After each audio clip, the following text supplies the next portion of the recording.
नमस्कार, ये आकाशवाणी शिमला है। अब आप प्रभा शर्मा से प्रादेशिक समाचार सुनिए। आज के मुख्य समाचार। मुख्यमंत्री ने कहा, राज्य सरकार हिमकेयर योजना में करेगी सुधार, जबकि सहारा योजना से अपात्र होंगे बाहर। उप मुख्यमंत्री ने कहा, जल शक्ति विभाग में अपने एरिया ऑफ ऑपरेशन से बाहर काम करने वाले अधिकारियों के खिलाफ होगी कार्रवाई। प्रदेश की वित्तीय स्थिति को लेकर विधानसभा में मंथन शुरू। नेता प्रतिपक्ष जयराम ठाकुर ने खस्ताहाल वित्तीय स्थिति के लिए सुक्खू सरकार को ठहराया जिम्मेदार। और केंद्र सरकार ने प्रधानमंत्री आवास योजना के तहत हिमाचल में 92,300 से अधिक घरों को दी मंजूरी। अब समाचार विस्तार से। प्रदेश की कांग्रेस सरकार पूर्व भाजपा सरकार द्वारा आरंभ की गई महत्वाकांक्षी हिमकेयर योजना में सुधार और सहारा योजना को और मजबूत करेगी, ताकि पात्र असहाय लोगों को इन योजनाओं का वास्तव में लाभ मिल सके। मुख्यमंत्री सुखविंदर सिंह सुक्खू ने शिमला में चल रहे विधानसभा के मॉनसून सत्र में आज प्रश्नकाल के दौरान हिमकेयर और सहारा योजना को लेकर विधायक सुधीर शर्मा, राकेश जम्वाल, इंद्र सिंह गांधी, त्रिलोक जम्वाल और रणधीर शर्मा द्वारा पूछे गए मूल प्रश्न के जवाब में दखल देते हुए ये घोषणा की। मुख्यमंत्री ने कहा कि हिमकेयर योजना में गड़बड़ियों, खासकर निजी अस्पतालों को पहुंचाए जा रहे लाभ की शिकायतों के बाद सरकार ने इस योजना में सुधार का निर्णय लिया है। इसी के तहत सरकार ने निजी अस्पतालों में हिमकेयर योजना के तहत इलाज की सुविधा को वापस ले लिया है और कर्मचारियों को भी हिमकेयर योजना के तहत इलाज की सुविधा से बाहर कर दिया है। उन्होंने आरोप लगाया कि पूर्व सरकार ने राज्य के 137 निजी स्वास्थ्य संस्थानों को हिमकेयर योजना के तहत इलाज के लिए इम्पैनल्ड किया था, ताकि उन्हें अधिक पैसा दिया जा सके। सुखविंदर सिंह सुक्खू ने कहा कि हिमकेयर योजना की 355 करोड़ रुपए की देनदारियां अभी भी लंबित हैं। इनमें से 127 करोड़ रुपए से अधिक की देनदारियां निजी स्वास्थ्य संस्थानों की हैं, जबकि 227 करोड़ रुपए सरकारी स्वास्थ्य संस्थानों की हैं। मुख्यमंत्री ने कहा कि सरकार ने हिमकेयर योजना के तहत आईजीएमसी, टांडा और पीजीआई के लिए 60 करोड़ रुपए की राशि जारी कर दी है। उन्होंने कहा कि हिमकेयर योजना में हुई गड़बड़ियों की कैबिनेट की सब कमेटी जांच कर रही है और सरकार इस योजना को पूरी पारदर्शिता के साथ लागू करेगी। मुख्यमंत्री ने कहा कि गड़बड़ियां सिर्फ हिमकेयर योजना में ही नहीं, आयुष्मान भारत योजना में भी हुई हैं। उन्होंने कहा कि सरकार सहारा योजना को और मजबूत करेगी और अपात्र लोगों को इससे बाहर किया जाएगा। सुखविंदर सिंह सुक्खू ने कहा कि सरकार आईजीएमसी और टांडा में बड़े पैमाने पर डॉक्टरों और नर्सों की भर्तियां करने जा रही हैं। इसके तहत 200 डॉक्टरों की भर्ती के लिए लोक सेवा आयोग को सिफारिश भी भेज दी गई है और नियमित भर्तियां होने तक इन दोनों संस्थानों में डॉक्टरों व नर्सों की आउटसोर्स आधार पर भर्तियां की जाएंगी।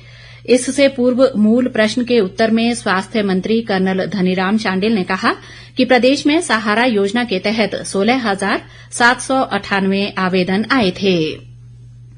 प्रदेश में जल शक्ति विभाग में अपने एरिया ऑफ ऑपरेशन से बाहर जाकर काम करने वाले अधिकारी के खिलाफ सख्त कार्रवाई की जाएगी।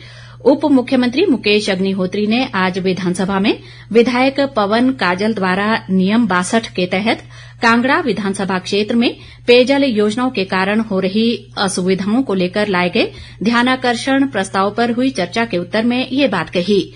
उन्होंने कहा कि विभाग के जिन अधिकारियों ने अपने अधिकार क्षेत्र से बाहर जाकर डंगे लगाए हैं, सड़कें बनाई हैं और शमशान घाटों का निर्माण किया है, ऐसे अधिकारियों के खिलाफ कार्रवाई होगी और यदि जरूरी हुआ तो इन कार्यों का पैसा संबंधित अधिकारियों के वेतन से काटा जाएगा। अग्निहोत्री ने विभाग के अधिकारियों द्वारा करवाए गए ऐसे सभी कार्यों का भुगतान रोकने की भी घोषणा की। इस बीच नियम 62 के तहत ही विधायक विपिन सिंह परमार द्वारा जिया बड़सर घनेता की सिंचाई योजना कथुल कुहल की पाइपें फट जाने पर सदन में लाए गए ध्यानाकर्षण प्रस्ताव पर हुई चर्चा के जवाब में उप मुख्यमंत्री ने कहा कि हिमाचल प्रदेश में पावर प्रोजेक्ट चला रहे पूंजीपति या उद्यमी प्रदेश के लोगों को पानी से वंचित नहीं रख सकते हैं। उन्होंने कहा कि कांगड़ा में कूहलों को बचाने के लिए सरकार व्यापक रिपोर्ट तैयार करेगी और इस कथुल कूहल योजना में समस्या को दूर करने के लिए उपायुक्त और विभाग के अधिकारियों को इस स्थान का दौरा करने के निर्देश दिए जाएंगे। अग्निहोत्री ने कहा कि विधायक विपिन सिंह परमार ने जिस कूहल का जिक्र किया है उसकी मुरम्मत के लिए 45 लाख रुपए का प्रस्ताव तैयार किया है। भारी आर्थिक संकट से जूझ रहे हिमाचल प्रदेश की वित्तीय स्थिति पर विधानसभा में आज नियम 130 के तहत मंथन आरंभ हुआ। चर्चा के पहले दिन विपक्ष ने सरकार को वित्तीय संकट के मुद्दे पर घेरने का कोई मौका नहीं छोड़ा। नेता प्रतिपक्ष जयराम ठाकुर ने राज्य की खस्ताहाल वित्तीय स्थिति के लिए सुखविंदर सिंह सुक्खू सरकार को जिम्मेदार ठहराया और कहा कि इस आर्थिक संकट के समाधान की जिम्मेदारी भी सरकार की है। उन्होंने कहा कि राज्य की वित्तीय स्थिति की हालत ये है कि विकास के लिए सिर्फ 28% बजट ही रह गया है, जबकि पूर्व भाजपा सरकार में 2017-18 में ये 39.56% था। नेता प्रतिपक्ष ने प्रदेश की खस्ताहाल वित्तीय स्थिति और राज्य के कर्ज के बोझ तले दब जाने के लिए कांग्रेस को जिम्मेदार ठहराया। उन्होंने कहा कि वर्ष 2017 में जब भाजपा सत्ता में आई तो उसे 48,000 करोड़ रुपए का ऋण विरासत में मिला। जयराम ठाकुर ने कहा कि पूर्व भाजपा सरकार ने 5 सालों में सिर्फ 19,600 करोड़ रुपए का ऋण लिया, जो राज्य के लिए निर्धारित कर्ज सीमा से बहुत कम था। यही नहीं, भाजपा जब सत्ता छोड़कर गई तो प्रदेश सरकार के पास 6,000 करोड़ रुपए का अतिरिक्त ऋण लेने की सीमा मौजूद थी। उप मुख्यमंत्री मुकेश अग्निहोत्री ने कहा कि प्रदेश सरकार आर्थिक संकट से निकलने के लिए किसी भी मंदिर का सोना या चांदी गिरवी नहीं रखने जा रही है। उन्होंने कहा कि हिमाचल देवभूमि है और सरकार लोगों की भावनाओं की कद्र करती है। उन्होंने विपक्ष पर इस तरह की बातें कर सांप्रदायिक माहौल बिगाड़ने का आरोप लगाया। प्रदेश की वित्तीय स्थिति पर चल रही चर्चा में विधायक भवानी सिंह, विपिन सिंह परमार और संसदीय कार्यमंत्री हर्षवर्धन चौहान ने भी हिस्सा लिया। केंद्र सरकार ने प्रधानमंत्री आवास योजना ग्रामीण के तहत हिमाचल प्रदेश में 92,364 घरों को मंजूरी प्रदान की है। पूर्व केंद्रीय मंत्री व सांसद अनुराग सिंह ठाकुर ने बताया कि इससे प्रदेश के लाखों लोगों को लाभ मिलेगा। एक बयान में उन्होंने कहा कि इस वर्ष केंद्रीय बजट में प्रधानमंत्री आवास योजना के तहत ग्रामीण व शहरी क्षेत्रों में 3 करोड़ अतिरिक्त मकानों की घोषणा की गई है, जिसके लिए आवश्यक आवंटन किए जा रहे हैं। उन्होंने कहा कि केंद्र सरकार ने हर परिवार को पक्का मकान देने की नीति के अंतर्गत देश के अन्य छोटे राज्यों में हिमाचल को प्राथमिकता देते हुए सबसे ज्यादा घर मंजूर किए हैं। अनुराग ठाकुर ने हिमाचल के लिए ये सौगात प्रदान करने पर प्रधानमंत्री नरेंद्र मोदी और केंद्रीय ग्रामीण विकास मंत्री शिवराज सिंह चौहान का आभार जताया है। इस बीच नेता प्रतिपक्ष जयराम ठाकुर ने हिमाचल प्रदेश के लिए प्रधानमंत्री आवास योजना के तहत एक मुश्त 92,300 मकान देने के लिए केंद्र सरकार का आभार जताया है। शिमला से जारी एक बयान में उन्होंने कहा कि प्रधानमंत्री नरेंद्र मोदी द्वारा हिमाचल को दिया गया ये शानदार तोहफा है।